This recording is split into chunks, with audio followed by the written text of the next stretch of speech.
In this quick tutorial, I will show you step-by-step guide on how to check if your window is 32-bit or 64-bit. A step-by-step tutorial. So let's go. But before we dive into the tutorial, if you find this guide useful and you're very new to this channel, remember to click on that subscribe, turn on the notification bell for more tutorial about window tricks. So with that being said, let's get started.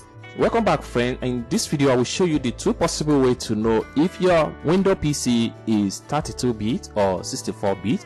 A step-by-step tutorial. So let's dive in. So the very first thing you need to do is to come to your Windows Start button right here. Right click on the Windows Start button and this is going to pop up. Then navigate to Device Manager right here.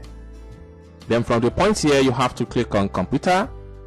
Then you have your Windows system right here to be 64-bit. So if your Windows PC is 32-bit, it's going to be x32.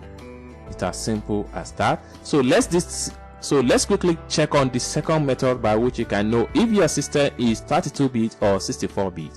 So the next thing you need to do is to make sure you head over to your window button right here. Right click on the window button. Then you have to go to System.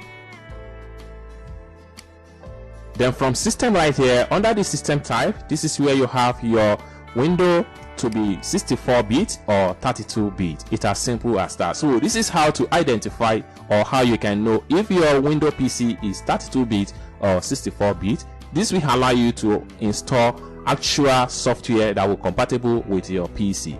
Thank you so much for watching and I hope to see you in my next video. Bye for now.